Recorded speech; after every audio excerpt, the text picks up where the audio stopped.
Salam semua para tetua, jumpa lagi bersama Mimin di channel Alurmu. Semoga para pendengar Alurmu selalu senantiasa dinaungi kebahagiaan, kesehatan, serta rezeki yang cukup.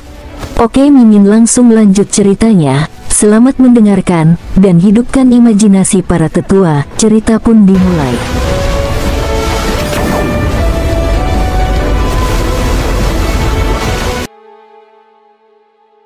Keesokan harinya, King Sui menggunakan bendera Dewa 5 Elemen secara langsung untuk tiba di Gua Dewa. King Sui pertama kali menuju ke Imperial Cuisine Hall, kota Linhai sama seperti sebelumnya. Juga, selama kekaisaran Konfusianisme besar ada di sini, tidak ada yang berani meletakkan tangan mereka di aula masakan kekaisaran. Selain itu, klan Lan juga semakin menonjol dan kekuatan mereka tidak jauh dari aula masakan kekaisaran. Ada juga klan Ziche. Saat ini, hanya ada Tianyi, Yunyang, dan anak-anak mereka di aula masakan kekaisaran. Saat itu, ini adalah balai masakan kekaisaran King Sui, tetapi sekarang, itu telah menjadi milik Yunyang dan Tianyi. Sebelumnya, tempat ini adalah milik klan Hua. King Sui kemudian memikirkannya.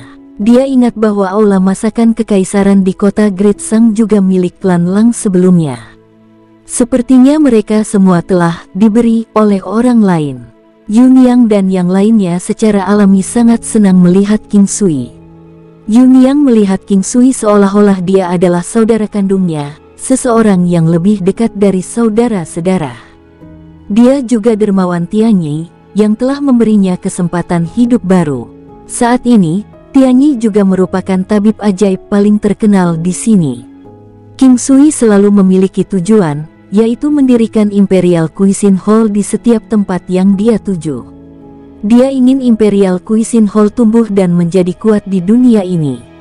Namun, meskipun mudah untuk mendirikan lebih banyak aula masakan kekaisaran, itu membutuhkan takdir dan upaya untuk mendapatkan orang yang dapat memberikan perawatan medis. Untungnya, semuanya berjalan lancar di kota Great Sang dengan King Chi di sekitarnya. King Sui tinggal di aula masakan kekaisaran selama sekitar setengah hari sebelum dia pergi. Cukup mengetahui bahwa semuanya berjalan dengan baik, dia kemudian melakukan perjalanan ke istana kerajaan besar Konfusianisme, bertemu orang tua kerajaan Konfusianisme besar dan Wen Jian, memberi mereka cukup banyak barang bagus termasuk makanan lezat. Meskipun kedua lelaki tua itu masih memiliki beberapa dekade dalam hidup mereka, King Sui membantu meningkatkan umur mereka sedikit lagi. Itu kurang dari 100 tahun, tetapi lebih dari 50 tahun. Bagi kedua lelaki tua ini, tingkat kultivasi mereka tidak lagi penting. Mereka cukup kuat, tetapi mereka tidak memiliki harapan untuk mencapai terobosan lagi. Oleh karena itu, mereka sekarang jarang berkultivasi dan menghabiskan waktu mereka dengan minum teh, menikmati makanan enak, atau bermain catur. Hari berlalu begitu saja. King Sui mengetahui dari leluhur tua klan Xia bahwa tidak ada yang terjadi di istana Raja Laut Matahari Terbenam. Meskipun tempat itu berada di wilayah samudera, kerajaan besar Konfusianisme masih bisa menjaga mereka sedikit. Mereka masih bisa mencari tahu apakah ada peristiwa besar yang terjadi. Ketika King Sui bergegas ke Sunset Sea King Palace, dia merasakan denyutan kehidupan, kekuatan tak terlihat yang menariknya. Pikiran King Sui berputar-putar dan dia dengan cepat bergegas menuju istana Raja Laut Matahari Terbenam. King Sui. Ye Jiangye memandang King Sui dan menghalangi jalannya. Ini adalah pintu masuk ke kamar. King Sui tahu bahwa King Hanye sedang melahirkan. Bagaimana kabarmu? King Sui bertanya, prihatin. Muyun Qingge dan yang lainnya juga ada di sekitar. Tidak perlu khawatir, kami telah menemukan tabib terbaik yang menangani persalinan. Luo Qingcheng dengan cepat berkata. Wah. Tangisan bayi yang keras terdengar saat ini. King Sui menghela nafas lega. Dengan dia di sekitar, tidak akan terjadi apa-apa. Namun, dia tetap merasa khawatir. Tidak lama kemudian, seorang tabib wanita keluar dan memberitahu mereka bahwa mereka sekarang bisa masuk. Dia kemudian berbagi dengan mereka tentang bagaimana mereka harus menjaga King Hanyai dan anaknya sebelum pergi. Setelah mendengar tangisan anak itu, King Sui menuju ke dapur untuk membuat semangkuk sup makanan semua aspek sebelum memasuki ruangan. King Hanyai tidak beristirahat tetapi melihat anak itu, sambil bersandar di tempat tidur. Beberapa wanita berkumpul di sekitar. Pada saat ini, King Sui masuk, membawa semangkuk sup makanan panas. Ketika King Hanyai melihat King Sui, dia jelas tertegun sejenak. Dari ekspresinya, King Sui tahu bahwa para wanita tidak memberitahunya tentang kedatangannya. Dengan King Sui di sini, beberapa wanita pergi. King Sui memandang anak itu laki-laki. Meskipun itu adalah bayi baru lahir, itu terlihat sangat indah. Dia membuka sepasang mata hitam besarnya yang sepertinya dipenuhi dengan rasa ingin tahu tentang dunia ini. King Sui menggendongnya sebentar sebelum menurunkannya dan kemudian mulai memberi makan sup kepada King Hanyai. King Hanyai memandang King Sui dengan senang hati, "Saya punya anak sekarang." King Sui tersenyum ketika dia melihat betapa gelisahnya dia, "Akulah yang menyediakan benih." King Hanyai tersipu, "Tidak bisakah kamu mengatakan sesuatu yang lebih baik? Apakah Anda merasa diberkati? Lihat, fisik anak itu sangat bagus." King Sui telah merasakan fisik anak itu. Dia dan King Hanyai masing-masing memiliki 9 tubuh yang dan 9 yin. Anak ini adalah laki-laki dan pada dasarnya memiliki 9 yang fisik. Namun, 9 yang fisiknya tidak sekuat King Sui. Ini karena offset dari fisik King Hanyai. King Sui tidak tahu apakah fisik ini lebih baik daripada miliknya, tetapi dia tahu bahwa fisik pria kecil ini pasti tidak normal. "Saya lakukan. Saya merasa bahwa saya memiliki lebih banyak harapan untuk hidup sekarang." King Hanyai menatap putranya, wajahnya bersinar bahagia. Setelah mengatakan itu, merasakan saat-saat hening, King Hanyai memandang King Sui dan melihat ekspresi suramnya. "Ada apa? Mungkinkah kamu tidak memiliki harapan untuk hidup sebelum ini?" King Hanyai sekarang menyadari bahwa suaminya cemburu. Dia tidak bisa menahan tawa dan melotot ke arahnya. "Dia anakmu." Bahkan jika King Sui bertingkah cemburu, dia sebenarnya tidak begitu. Oleh karena itu dia tersenyum dan mengangguk, "Saya tahu. Beri dia nama." King Hanyai sekarang merasa sangat puas dan berkata dengan gembira, "Sebut saja dia King Han." King Sui melihat fisik pria kecil ini, itu unik dan King Sui tahu bahwa dia akan memiliki masa depan yang cerah di hadapannya.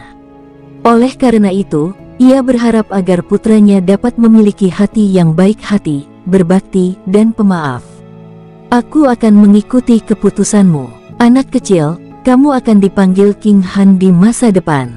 King Hanyai berkata dengan gembira. Kali ini, kembalinya King Sui sangat tepat waktu. Dia tidak menyangka bisa tiba secara kebetulan kali ini. King Hanyai adalah seorang kultivator dan fisik 9 yin tidak dapat diukur dengan konvensi. Meskipun dia baru saja melahirkan, dengan bantuan King Sui, dia telah banyak pulih setelah setengah hari. Setidaknya, dia menjadi lebih kuat dari yang dirasakan orang biasa setelah melahirkan. Oleh karena itu, dia tidak perlu menjalani masa kurungan setelah melahirkan, juga tidak perlu khawatir dia akan kedinginan. Namun, King Sui masih mengistirahatkannya di tempat tidur selama beberapa hari. Wanita-wanita lain kembali lagi, tetapi mereka pergi bersama dengan King Sui setelah beberapa saat. Anak itu telah tertidur dan King Hanyai juga sedang beristirahat. King Sui memberitahu Ye Jiange dan yang lainnya di mana dia saat ini, dan juga berbagi dengan mereka tentang situasinya baru-baru ini. Setelah mengetahui bahwa King Sui sekarang berada di kota Great Sang, mereka memberitahu King Sui untuk berhati-hati. King Sui berbagi dengan mereka beberapa pemikirannya, yang membuat mereka ingin segera membantu King Sui. Sayang sekali mereka tidak bisa meninggalkan Istana Raja Laut Matahari Terbenam sendirian dan King Sui tidak setuju mereka membubarkan Istana Raja Laut Matahari Terbenam. Lagi pula, Istana Raja Laut Matahari Terbenam saat ini dan Istana Serigala Naga Puncak Timur bersama-sama tidak kalah dengan Istana Abadi biasa. Aku sedang berpikir untuk mendirikan istana dewa pertempuran yang terdiri dari penguasa dewa pertempuran. Qingge, apa rencanamu? King Sui memikirkannya dan berkata, Muyun Qingge awalnya adalah nyonya istana Raja Laut, tetapi istana Raja Laut telah bergabung dengan istana Matahari Terbenam Luo Qingcheng menjadi istana Raja Laut Matahari Terbenam. Saat ini, dia adalah salah satu dari istana nyonya istana Raja Laut Matahari Terbenam. Lagi pula aku tidak ada hubungannya di sini. Mengapa saya tidak pergi dengan Anda untuk melihatnya? Kata Muyun Qingge. Luo Qingcheng tersenyum, tidak apa-apa meskipun Qingge harus pergi sekarang. Bagaimanapun, kita masih harus bergabung di masa depan. Dia adalah Battle God Inheritor dan memiliki misinya sendiri. King Sui memikirkannya, jika Qingge pergi sekarang, saya tidak akan merasa yakin untuk meninggalkan tempat ini. Apa yang perlu dikhawatirkan? Jiange dan Lingyan sama-sama ada di sini. Terlalu sedikit orang di sini yang bisa menjadi ancaman bagi kami. Ini bukan dunia 9 benua sejati. Luo Qingcheng tersenyum dan berkata. King Sui memikirkannya. Masuk akal. Dengan kemampuan para wanita dan istana Raja Laut Matahari Terbenam, mereka akan dapat memiliki status yang relatif tinggi bahkan jika mereka pergi ke kota Great Sang. Mari kita tunggu sebentar lagi. Istana Dewa Pertempuran baru saja dimulai. Kita akan membicarakan lebih banyak tentang ini lain kali. King Sui memikirkannya dan masih merasa bahwa Muyun Qingge tidak boleh pergi sekarang. Kalau begitu kita akan meninggalkan ini untuk masa depan. Saat Battle God Palace Anda semakin kuat, maka saya akan pergi. Muyun Qingge tersenyum dan berkata. Dia tidak terlalu memikirkannya. Tidak banyak perubahan selama setengah tahun. Tantai Lingyan telah meningkat pesat dan kemajuan Ye Jiange juga sangat cepat. Muyun Qingge juga bisa mengikutinya. Namun, setengah tahun itu sangat singkat. Meskipun demikian, peningkatan para wanita membuat King Sui tahu bahwa mereka akan dapat membela diri mereka sendiri di 9 benua dunia. Little Yan Yan, aku akan pergi besok. King Sui pergi ke kamar Tantai Lingyan. Terhadap Dewi Sedingin Es ini, King Sui akan bekerja keras setiap kali dia punya kesempatan. Dia berharap suatu hari dia bisa merangkul keindahan itu. Hati-hati. Tantai Lingyan tidak lagi repot-repot melawan julukan King Sui untuknya. Dia membiarkan dia memanggil apapun yang dia inginkan. Aku akan merindukanmu. Aku juga akan merindukanmu. Aku cinta kamu. Aku mencintaimu juga. Tantai Lingyan berkata dengan ragu-ragu. King Sui tersenyum ketika dia melihat wanita ini yang sedikit malu. Dia tidak bisa menahannya dan memeluknya, tetapi tidak melakukan apa-apa lagi. Dia tidak berdaya dengan wanita ini. Ada banyak hal yang dapat dilakukan King Sui, tetapi dia tidak tahan menggunakannya. Misalnya, dia bisa menggunakan teknik tangan tendon lembut yang dia yakini. Namun, itu tidak terlalu efektif melawan Tantai Lingyan. Dia memiliki pengendalian diri yang sangat kuat. King Sui tahu bahwa Tantai Lingyan akan menjadi miliknya, cepat atau lambat dan tidak perlu merasa cemas. Lebih tergesa-gesa, lebih sedikit kecepatan. Sebenarnya, mereka hanya selangkah lagi. King Sui sekarang bisa memeluk dan menciumnya seperti kekasih.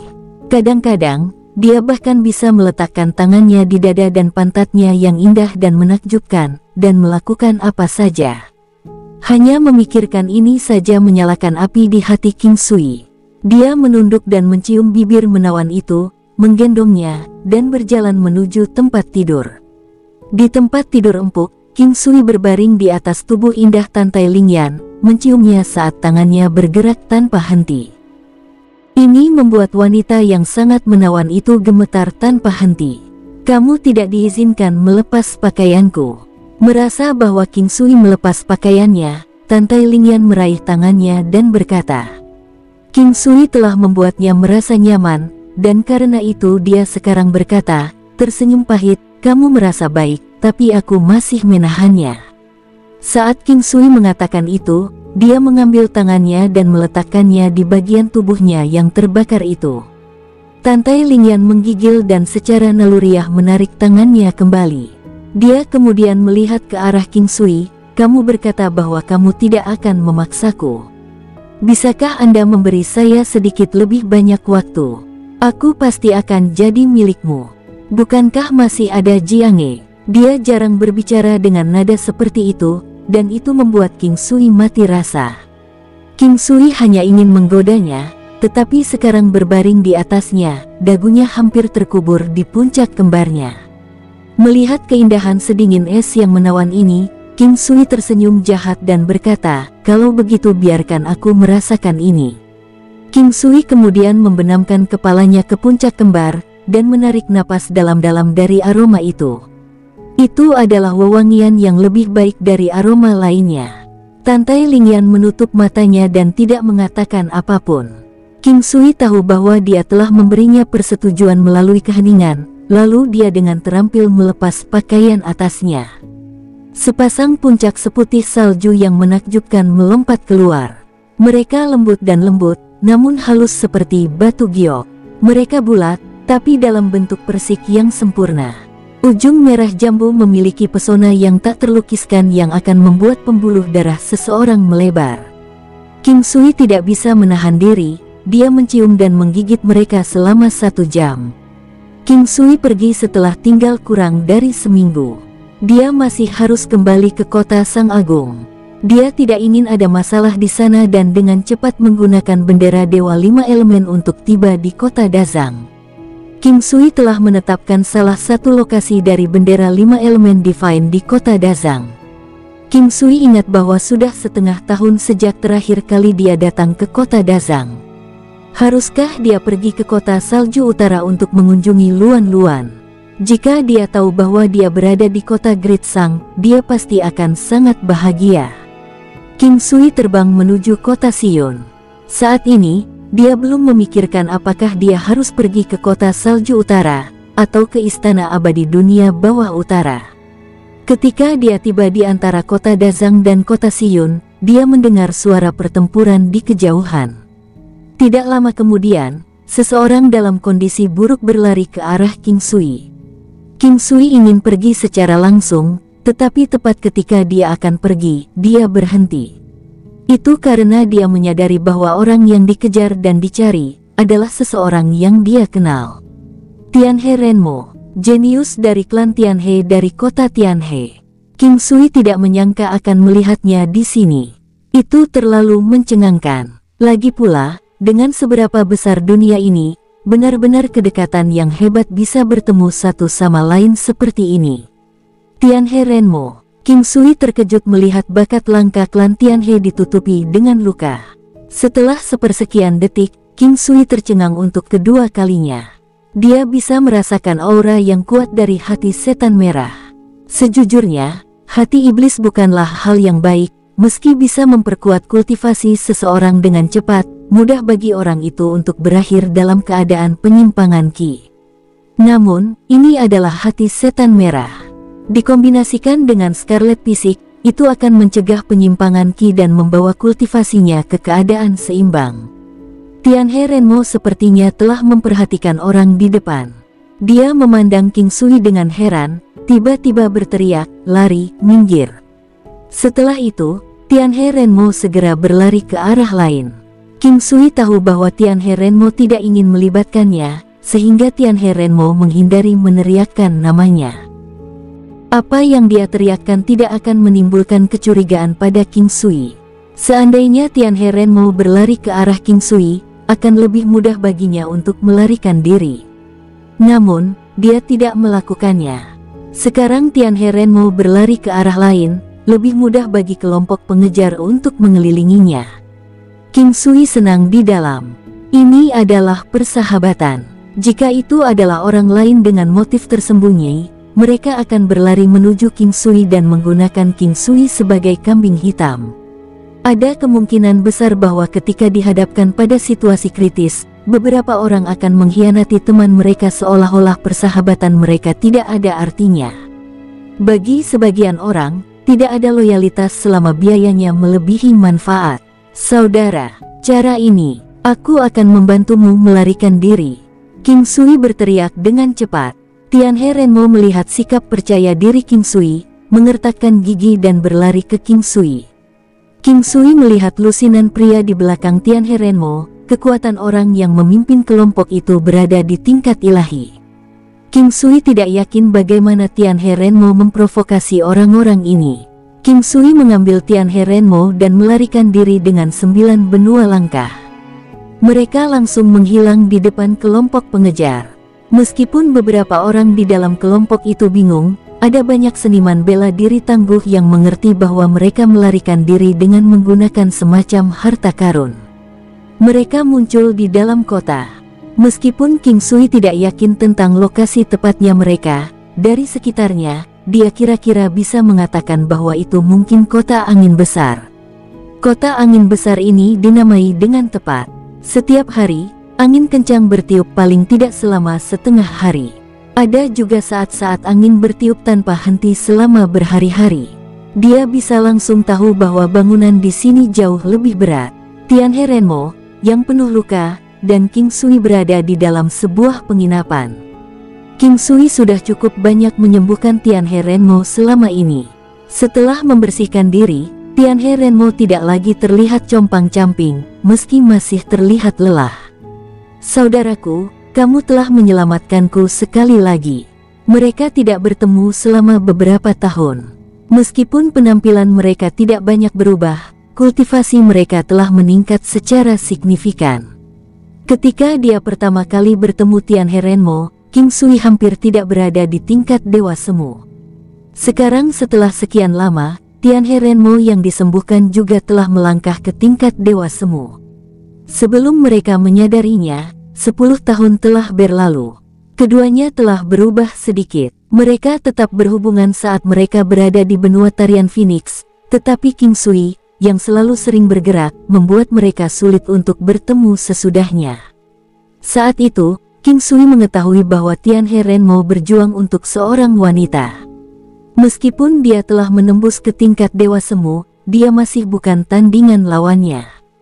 Tapi bagaimana sekarang? Oleh karena itu, King Sui bertanya sambil tersenyum, bagaimana kabarnya? 10 tahun yang lalu, Tianhe Renmo bertengkar dengan orang lain demi seorang wanita. Wanita itu memiliki sedikit perasaan untuk Tianhe Renmo, tetapi orang lain itu menguasainya. Orang ini cemburu pada Tianhe Renmo, maka dia mengambil tindakan terhadapnya. Kecelakaan pada saat itu mengakibatkan penyimpangan Ki Tianhe Renmo, menyebabkan hancurnya meridiannya. Saat itulah King Sui bertemu Tianhe Renmo dan menyelamatkannya. Bagus, kami baik-baik saja. Namun, pria itu tidak akan meninggalkan kita sendirian. Klannya besar, dan kekuatan mereka bahkan lebih besar. Kali ini, dia ingin aku mati, tapi untungnya, aku bertemu denganmu. Tianhe Renmo sepertinya tidak terlalu khawatir. Maksudmu, selama ini, kamu telah bertarung dengan sainganmu dalam cinta? King Sui bertanya dengan heran. Ya, saya sangat ingin bersamanya. Untuk melakukan itu, saya harus mengalahkan Shikeng Yeyang dan klan Shikeng. Jika tidak, dia harus menghadapi banyak rintangan saat bersamaku. Tianhe Renmo berkata dengan pahit. Sulit bagi seorang pria untuk menemukan wanita yang tepat. Ada pria yang hanya bisa menatap beberapa wanita dengan penuh kerinduan, terutama untuk wanita cantik. Mereka yang tidak memiliki kekuatan tidak memenuhi syarat untuk memiliki wanita cantik. Jika tidak, mereka hanya akan menjadi mangsa dari prajurit yang lebih kuat. Itu normal untuk kehilangan nyawa karena masalah ini.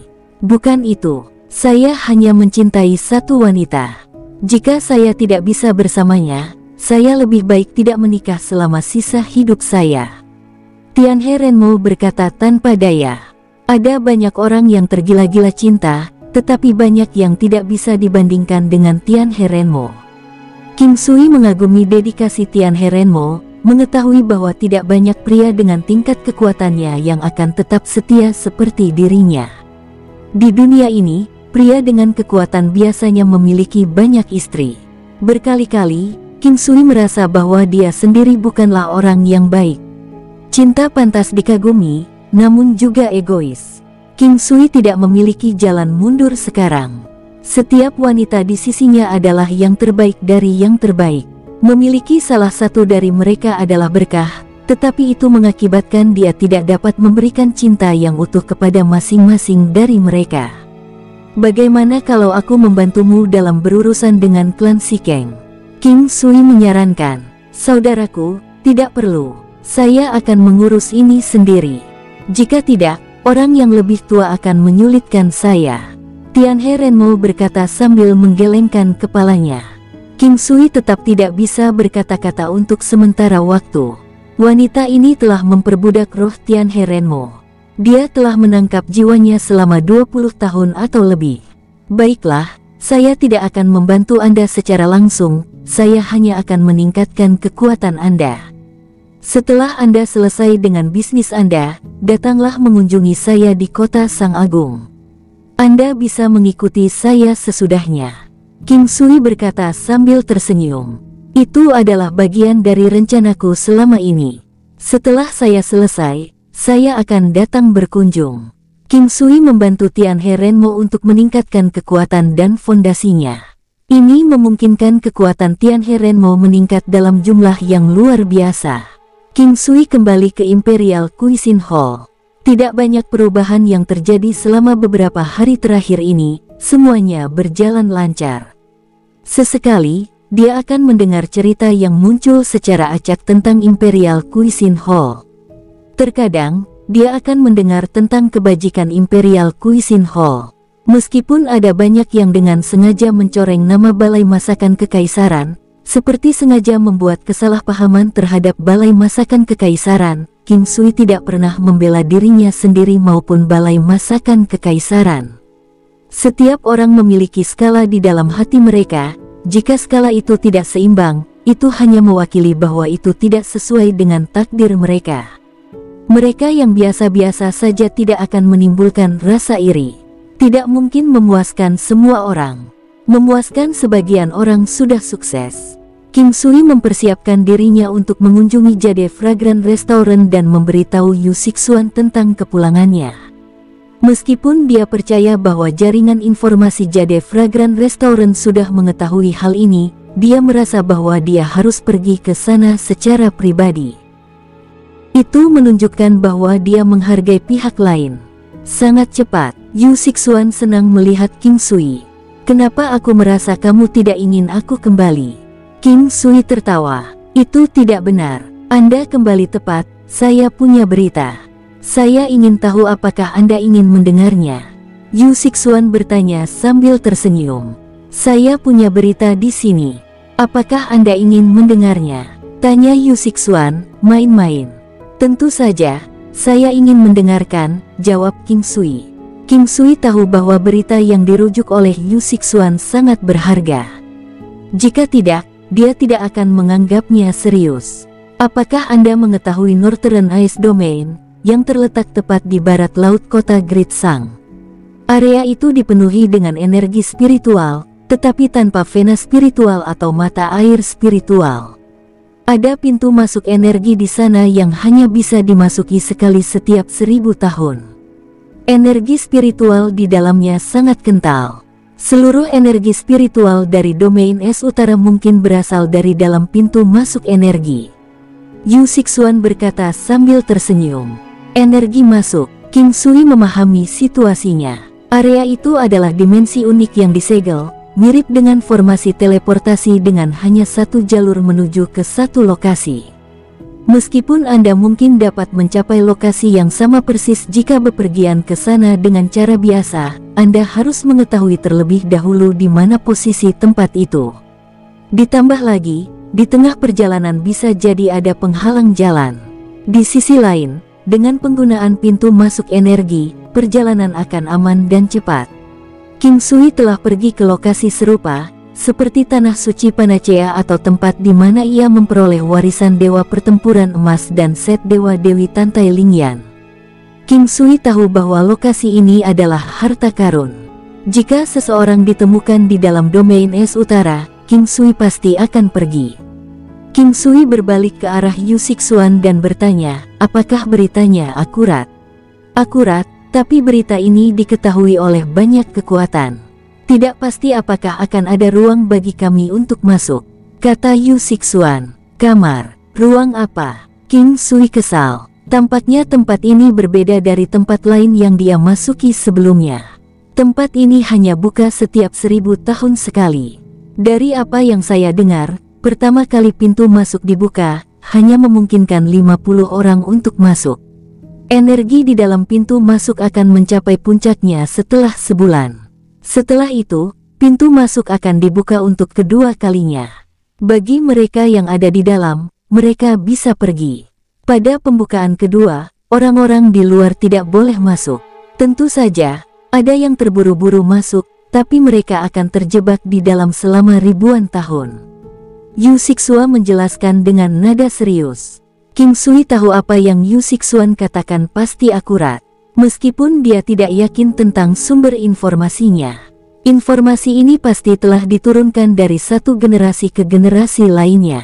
Ribuan tahun pengetahuan yang diwariskan bukanlah hal yang aneh dalam klan kuno di sini. King Sui tahu bahwa akan ada cukup banyak orang yang akan pergi, mengingat pintu masuk hanya dibuka sekali setiap 1000 tahun. Ini adalah domain es utara dan King Sui tidak takut pada siapapun di sini. Namun, mungkin ada beberapa orang dari daerah lain, seperti orang-orang dari 9 benua dunia. Meskipun masih belum pasti apakah orang-orang dari 9 benua dunia akan ambil bagian pada kesempatan ini, kecerobohan tidak bisa dimaafkan. Pemahaman yang lebih baik tentang situasi diperlukan. Tahukah kamu harta apa yang ada di dalamnya? Haruskah kita pergi berperang untuk mereka? King Sui tertawa saat dia bertanya. Tentu saja, akan ada banyak barang bagus di dalamnya. Ini adalah tanah spiritual. Akan ada rumput roh, obat roh, binatang spiritual, dan harta alam lainnya. Itu akan menjadi kesempatan, tapi akan ada kemungkinan dimakan oleh binatang spiritual. King Sui tahu Yu Sixuan tidak bercanda. Jenis hal ini bukanlah masalah untuk ditertawakan. Itu terlalu nyata dan terlalu normal. Jika saatnya tiba, kita akan mencoba. Yu Sixuan berkata dengan ragu-ragu. Kita harus pergi, tapi aku akan pergi sendiri. Lain kali, jika tidak ada bahaya, aku akan membawamu. King Sui berkata sambil tertawa. Lain kali, itu akan menjadi ribuan tahun saat itu. Pertanyaannya adalah apakah kita masih hidup? Kapan energi entrance akan dibuka? King Sui bertanya. Dia senang mengetahui bahwa Yu Sixuan akan pergi. 3 hari dari sekarang, tengah hari. Baik, ayo buat beberapa persiapan, lalu kita akan buru-buru bersama. 3 hari berlalu dengan cepat, King Sui dan Yu Sixuan sedang dalam perjalanan ke area pintu masuk energi. Meski masih ada waktu sebelum tengah hari, mereka sudah mendekati pintu masuk untuk membiasakan diri dengan geografi. Bahkan jika mereka bergegas sekarang, mereka akan punya banyak waktu luang. Sekitar subuh, matahari terbit dari timur. 1000 aliran cahaya bersinar di tanah dan pemandangan ajaib bisa dilihat. Langit lebih tinggi, bumi lebih luas, bidang pandang masyarakat lebih jauh. Kekuatan para ahli di dunia ini setidaknya 2 kali lebih kuat dari benua lainnya. Pintu masuk energi terletak di lembah besar. Banyak orang berkumpul di sini. Tanah tertutup seluruhnya oleh mereka. Udara dipenuhi dengan aroma rumput, dengan sinar matahari yang menyinari, rumput seolah bergerak mengikuti angin sepoi-sepoi. Hanya ada sedikit pohon di sini, banyak di antaranya tidak tinggi. Pada saat ini, sekelompok pria akan berkumpul. Beberapa minum anggur, yang lain minum teh. Meskipun semua orang terlihat santai, setelah memperhatikan lebih dekat, siapapun dapat melihat bahwa tidak ada dari mereka yang hanya bermalas-malasan. King Sui berpikir untuk mengizinkan Kaisar Barbar dan kelompoknya datang, tetapi kemudian dia memutuskan untuk tidak melakukannya. Daerah ini sudah menjadi perbatasan dari 9 benua dunia. Pembukaan tanah spiritual akan menarik banyak seniman bela diri yang tangguh dan bahayanya juga akan lebih besar. King Sui percaya bahwa dia dapat melarikan diri tanpa masalah. Mengingat kekuatan Yu Sixuan, dia jauh lebih tangguh daripada Kaisar Barbar dan lainnya. Oleh karena itu, King Sui tidak berencana untuk menghentikan Yu Sixuan pergi. Di kota Great Sang, tidak banyak orang yang lebih kuat dari Yu Sixuan. King Sui dan Yu Sixuan menemukan tempat yang tenang untuk beristirahat. Ada beberapa waktu sebelum pintu masuk energi terbuka. Daerah ini adalah bagian dari domain es utara. King Sui dapat melihat klan Sang, klan Lang, klan Kiao, dan istana abadi dunia bawah utara, meskipun King Sui tidak dapat melihat Luan Luan atau Bei Ming Sui. King Sui, area ini berada di dalam domain es utara dan banyak klan besar yang tinggal di dalam kotanya. Setiap kota memiliki kekuatan yang tangguh. Namun, banyak dari mereka bukan asli dari domain es utara. Kami tidak akan pernah tahu apakah mereka berasal dari 9 benua dunia atau bukan. Kita harus berhati-hati, kata Yu Sixuan sambil mengamati sekeliling mereka. Aku akan. Oh, bukankah itu istana abadi matahari agung? Yu Sixuan berseru kaget. King Sui mengikuti garis pandang Yu Sixuan dan melirik ke arah orang-orang di sekitar mereka. Kelompok yang mereka lihat terdiri dari beberapa lusin orang. King Sui bisa merasakan fluktuasi ki yang hebat, beberapa di antaranya memancarkan aura agresif. King Sui tidak punya cukup waktu untuk mengatakan sesuatu sebelum Yu Sixuan berseru dengan keheranan, orang-orang dari Istana Bulan Cerah ada di sini. Dengan adanya Great Sun Immortal Palace di sini, tentu saja Bright Moon Palace akan muncul. King Sui melihat sekelompok orang mengenakan pakaian merah dan putih. Kebanyakan dari mereka adalah pria, tetapi masing-masing dari mereka memikat dan lebih feminin daripada wanita. Ini hanya perasaan King Sui, dan dia tidak yakin mengapa dia merasa seperti itu. Apakah Anda merasa mereka cantik? Ini karena teknik bela diri mereka. Itu memang sangat kuat, meskipun rumor mengatakan bahwa jika seorang pria berlatih seni di Istana Bulan Cerah, mereka akan melupakan kemampuan untuk menikah dan memiliki anak. Namun, alasannya tidak jelas. Yu Sixuan tertawa ketika dia berbicara dengan King Sui. King Sui tertawa karena malu. Dia tahu bahwa Yu Sixuan tahu alasannya. King Sui merasa bahwa Istana Bulan Cerah memiliki teknik budidaya yang mirip dengan yang dibuat oleh seorang kasim tua yang disebut Kitab Bunga Matahari. Apakah orang-orang itu dianggap sebagai penghuni dari 9 benua dunia sejati? Tanya King Sui. Mereka bisa dianggap seperti itu. Cepat, pintu masuk energi akan segera terbuka. Ya, ini benar-benar terbuka. Kerumunan menjadi gelisah, tetapi King Sui tidak terburu-buru. Dia berdiri di samping Yu Sixuan karena orang-orang di sekitar mereka semua berdiri. Semua orang memperhatikan pintu masuk yang tertutup kabut tebal. Tidak mungkin untuk melihat dengan jelas apa yang ada di dalamnya. Hei, kamu lihat anak yang menyelamatkan Tianhe Renmo tempo hari. Dialog itu sampai ke telinga King Sui. King Sui berbalik untuk melihat ke arah dari mana suara itu berasal. Lihat anak nakal itu. Apakah dia anak nakal yang menyelamatkan Tianhe Renmo tempo hari? Sebuah suara masuk ke telinga King Sui. King Sui mengikuti suara itu dan melihat ke arah.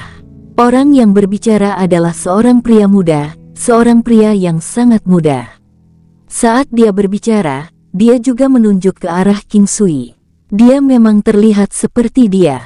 Apa menurutmu kita harus bergerak ke sini atau hanya berurusan dengannya begitu dia di dalam? Itu adalah pria lain yang tampak semuda yang sebelumnya, tetapi suaranya terdengar sangat dewasa dan menarik. Dia juga tampak cukup agresif, menambahkan sedikit keanggunan pada keseluruhan penampilannya. Pria itu memiliki wajah yang sangat tampan. Bersamaan dengan penampilannya yang sopan, ada aura yang berani dan kuat di sekelilingnya yang tidak bisa dijelaskan oleh kata-kata. King Sui, sepertinya mereka mencoba untuk berkelahi denganmu. Yu Sixuan tersenyum dan berkata. Dia sama sekali tidak tampak gugup. King Sui tidak mengenal mereka, tetapi dari cara mereka berbicara, dia kurang lebih bisa mengetahui bahwa mereka adalah orang-orang dari klan Sikeng. Selanjutnya, King Sui juga melihat pria yang sangat tampan itu, berpikir bahwa dia bisa menjadi Sikeng Yeyang. Salah satu teman saya pernah bertengkar dengan mereka.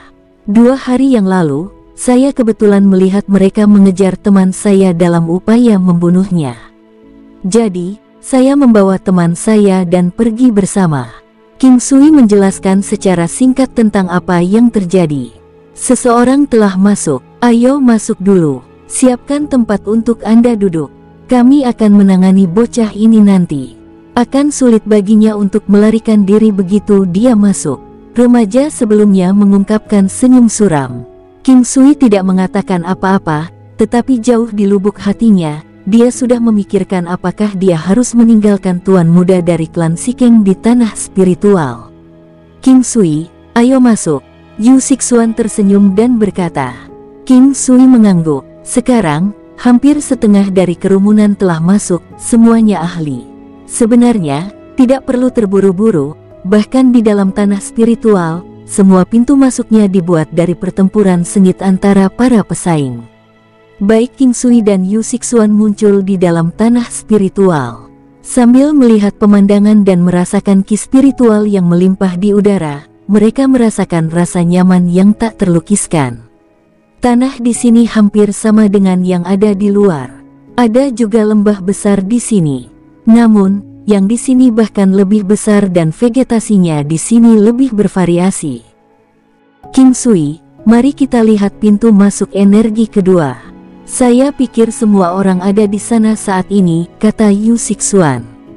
King Sui mengikuti Yu Sixuan dan yang lainnya, mereka keluar dari lembah. Mereka berjalan ke depan tempat semua orang berada. Tempat ini memiliki patung batu yang sangat besar. Patung batu itu tingginya hampir 1000 meter. Ini adalah sesuatu yang tidak bisa dia bayangkan. Lebih penting lagi, patung batu itu tampak begitu nyata seolah-olah bisa hidup kapan saja. Dia tidak bisa tidak bertanya-tanya siapa orang yang mengukir patung itu. Legenda mengatakan bahwa pintu masuk tanah spiritual kedua terhubung ke rumah mansion dan ada banyak senjata bagus di dalamnya. Sayangnya, karena kekuatan misterius yang bekerja di dalam rumah, setiap orang hanya diizinkan mengambil satu barang dari mansion. Lebih jauh lagi, begitu mereka mengambilnya, itu secara otomatis akan menjadi milik mereka dan mereka akan segera menghilang dari tempat itu. Patung batu ini dikenal oleh yang lain sebagai patung besar spiritual ilahi. Platform di bawahnya adalah jalan yang harus ditempuh untuk menuju Treasure Palace. Selain berburu harta karun, tujuan lain dari datang ke tempat ini adalah untuk memasuki istana harta karun patung ilahi spiritual besar untuk mendapatkan harta karun. Sebenarnya, ini lebih berkaitan dengan keberuntungan seseorang. Beberapa orang masuk ke dalam dan mendapatkan harta karun yang tidak dapat mereka gunakan. Yu Sixuan menunjuk ke arah platform di sekitar patung dewa dan menjelaskan kepada King Sui. Masing-masing platform memiliki panjang dan lebar sekitar 30 meter. Ada beberapa mantra misterius tertulis di atasnya. Penampilan mereka agak sederhana namun suci. Tekanan samar bisa dirasakan memancar darinya, memberi orang sensasi penindasan yang konstan. Saat ini, semua orang berdiri di depan peron. Setiap platform memiliki batas waktu. Dengan kata lain, setelah seseorang berdiri di peron selama lebih dari 1 jam, tidak ada yang bisa naik ke peron yang sama persis. Jika platform memiliki 2 orang yang berdiri di atasnya, setelah waktu habis, tidak ada dari mereka yang akan diangkut ke Treasure Palace. Mereka berdua akan didiskualifikasi. Ada juga aturan untuk para prajurit yang datang ke sini.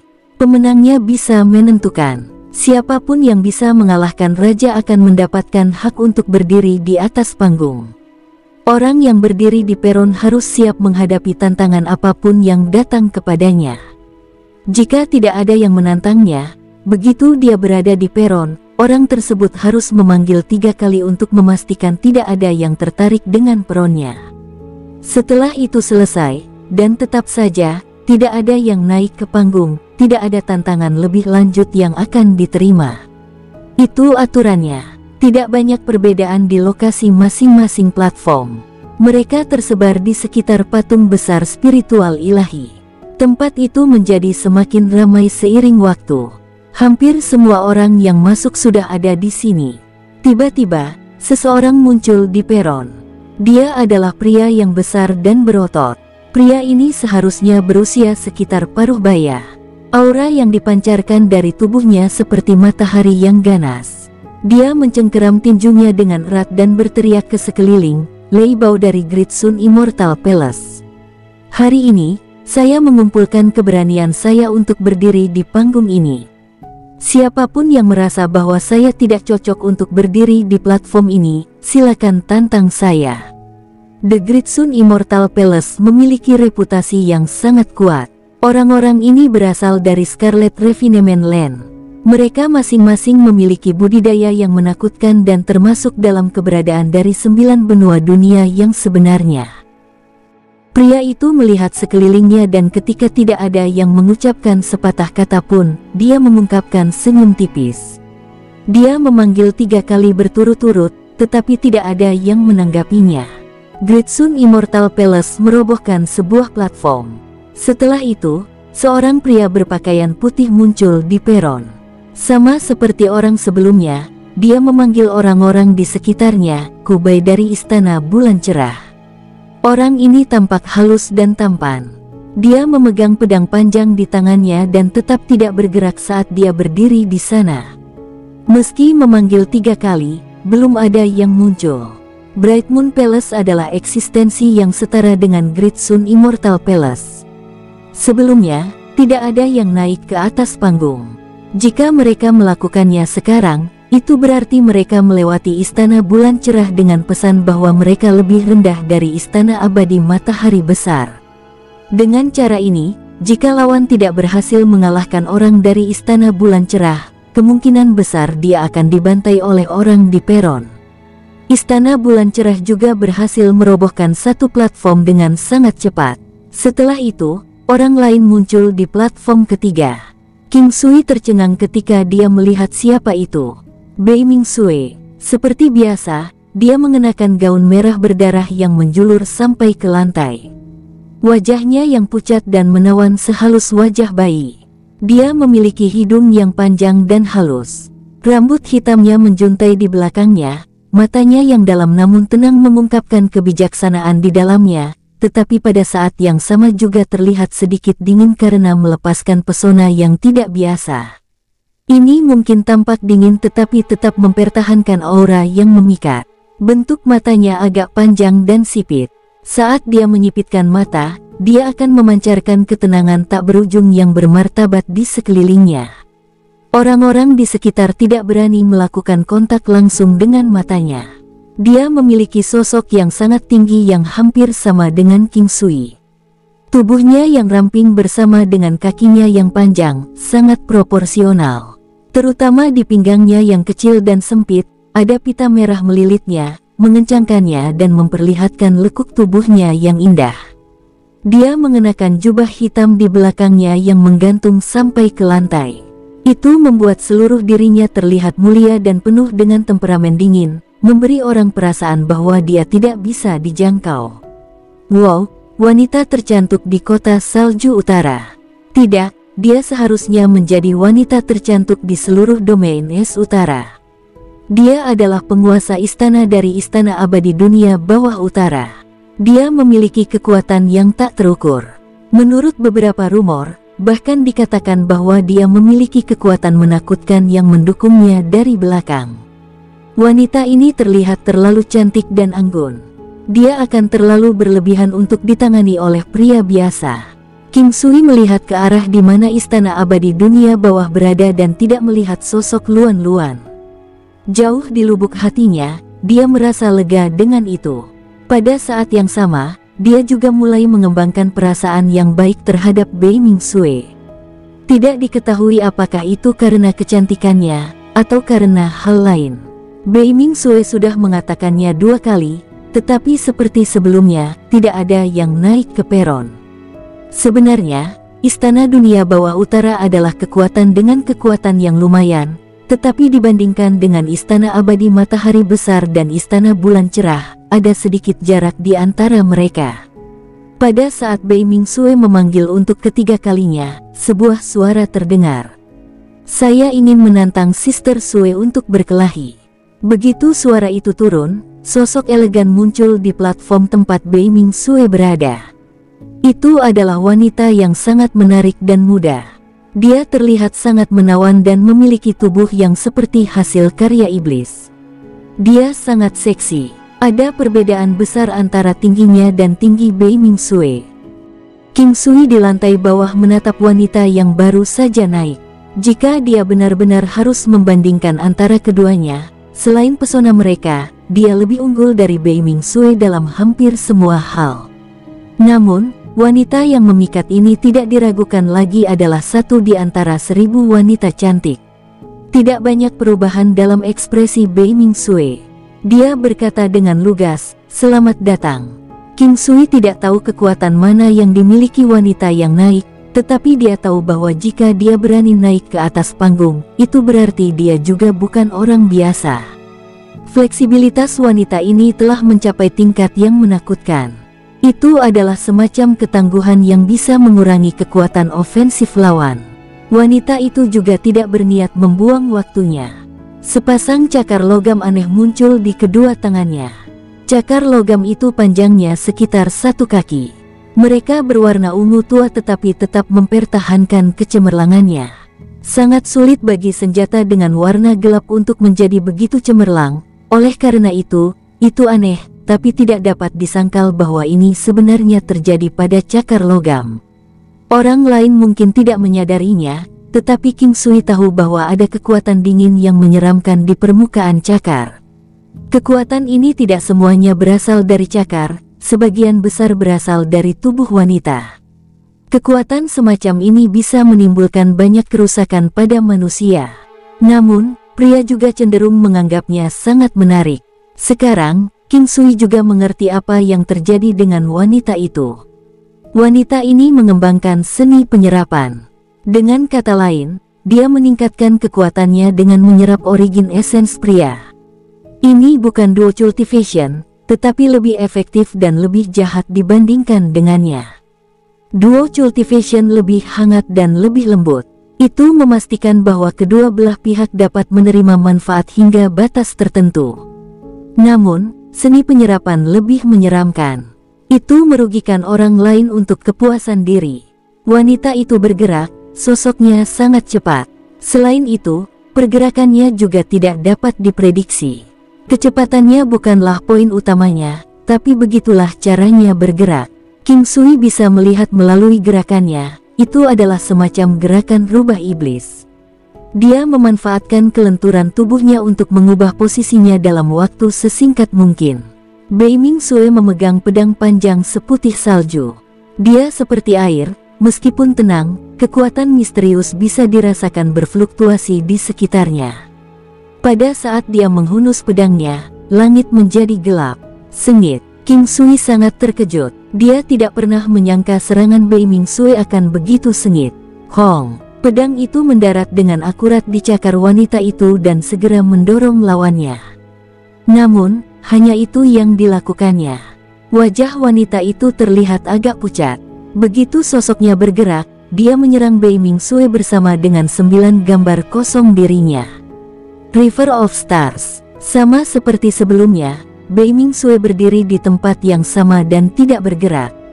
Dia menebas pedangnya dan segera, gambar pedang di seluruh langit digabungkan menjadi sungai bintang dan gerimis ke arah lawannya. Siu, beng. Wanita itu segera terlempar keluar dari peron, dengan darah menetes di sudut mulutnya. Setelah itu, dia membungkuk kepada Bei Ming-sue, "Terima kasih, Sister Sue, karena telah menunjukkan belas kasihan." Bei Ming-sue menggelengkan kepalanya dan tetap diam. Dia tidak terbiasa dengan cara sekte wanita melakukan sesuatu. Itu adalah istana rubah abadi. Orang luar sering menggambarkan Immortal Fox Palace sebagai sekelompok wanita selati, tetapi hanya orang-orang di level mereka yang tahu tentang kekejaman dan keserakahan mereka. Bei Ming-sue tidak memiliki kesan yang baik di Immortal Fox Palace, dia juga tidak ingin terlibat dengan masalah mereka. Oleh karena itu, dia memilih untuk tidak mengatakan apapun. Usai demonstrasi yang diperlihatkan wanita tadi, tak ada yang berani naik ke atas panggung. Siapapun bisa tahu bahwa Bei Mingsui belum keluar semua. Istana Abadi Dunia Bawah Utara memiliki peringkat yang cukup tinggi di domain es utara. Saat ini, itu hanya kursi ketiga. Tidak perlu bagi mereka untuk memperebutkannya dengan sengit dan menyia-nyiakan kekuatan mereka sendiri. Dengan demikian, Bei Mingsui berhasil mengambil tempat dengan relatif mudah. Selanjutnya, klan Sang naik ke platform. Itu adalah pria paruh baya. Kali ini, dua prajurit maju untuk menantangnya, tetapi setelah melihat keduanya dikalahkan dengan satu gerakan, orang-orang menyadari bahwa prajurit tersembunyi klan Sang juga relatif kuat. Setelah itu, tidak ada yang terus menantang platform tersebut. Dengan itu, klan Sang juga mengambil tempat. 4 tempat telah hilang. King Sui tahu bahwa perkelahian akan segera menjadi sangat sengit. Bagaimanapun, kekuatan untuk 4 tempat pertama semuanya sangat kuat. Tidak ada yang akan memiliki kesempatan untuk menjatuhkan mereka. Namun, platform yang tersisa adalah cerita yang berbeda. Kekuatan mereka berbeda dalam jumlah besar. Jadi, ketika orang-orang mulai memperebutkannya, semuanya akan, tanpa ragu, menjadi intens. Kekuatan ini semua mengikuti aturan sampai batas tertentu. Setiap kekuatan hanya akan diizinkan untuk menjatuhkan satu tempat. Jika tidak, semuanya akan berakhir sebagai pertarungan antara dua kekuatan. Begitu kedua belah pihak kelelahan, itu hanya akan menguntungkan kekuatan yang sedikit lebih lemah.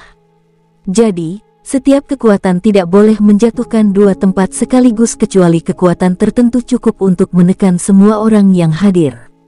Dengan begitu, itu tidak akan menjadi masalah bahkan jika itu harus menghancurkan 10 tempat. Lang Clan naik ke peron. King Sui sekali lagi melihat kepala klan Lang Clan.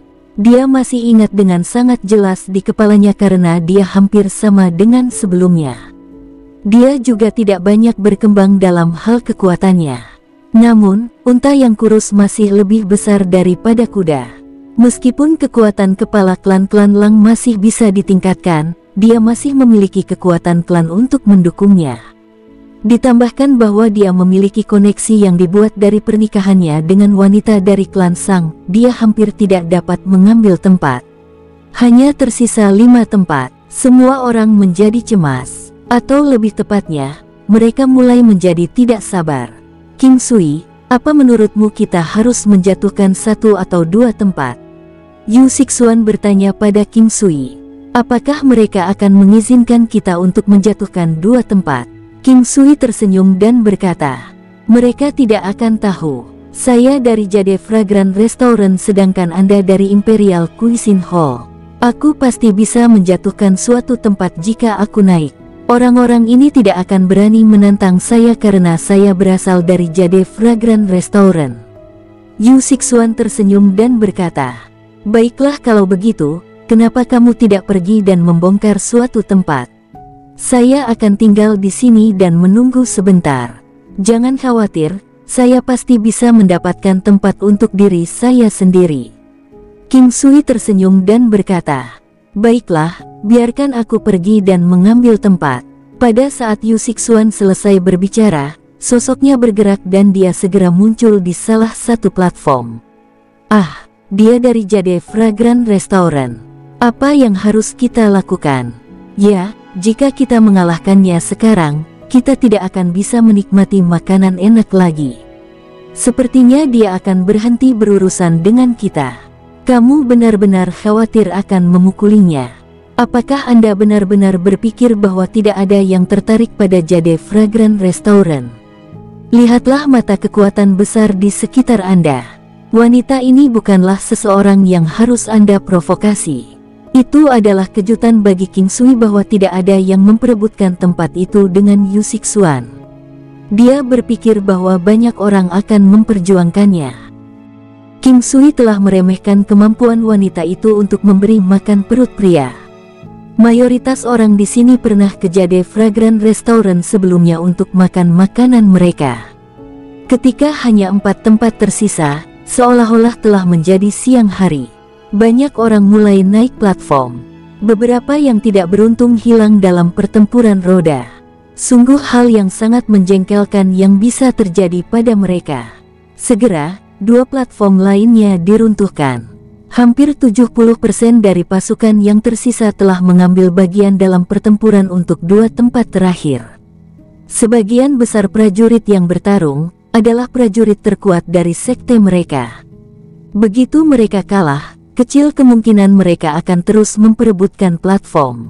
Itu hanya akan menambah lebih banyak orang ke daftar mereka yang terluka. Masih ada dua tempat tersisa. King Sui segera pergi ke salah satu dari mereka. Dia tidak tahu apakah Imperial Cuisine Hall bisa berbagi keberuntungan yang sama dengan Jade Fragrant Restaurant.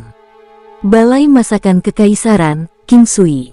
Apakah ada yang tertarik untuk melawan saya? Aula Masakan Kekaisaran memiliki reputasi yang cukup baik. Itu istimewa terutama di kalangan pria biasa dan juga cukup populer di kalangan klan aristokrat, tetapi pada akhirnya, itu belum lama sejak didirikan. Tidak banyak orang yang benar-benar mendapat manfaat darinya. Meski demikian, tak bisa dipungkiri namanya sudah tersebar jauh di seluruh wilayah. Satu-satunya masalah adalah banyak orang masih merasa sangat curiga dengan keahlian medis King Sui yang tidak biasa. Menuju keberadaan yang dicurigai begitu banyak, tidak perlu menahannya. Saya ingin bertanding dengan Anda. Saya telah mendengar bahwa Anda memiliki keterampilan medis yang tidak biasa. Benarkah? Orang yang naik ke atas panggung adalah seorang pemuda. Dia memberikan perasaan bahwa dia adalah orang yang sangat ceroboh. King Sui tahu bahwa tubuh bagian bawahnya tidak stabil. Dia mengenakan pakaian putih dan memegang kipas angin, memberi kesan kepada orang-orang bahwa dia sangat luar biasa dan elegan. King Sui tidak menyukainya. Dia tidak terbiasa melihat pria seperti ini. Dia terus merasa bahwa orang itu sangat sombong dan bahkan sedikit mesum. Saya pikir itu baik-baik saja. Oh, aku lupa memberitahumu.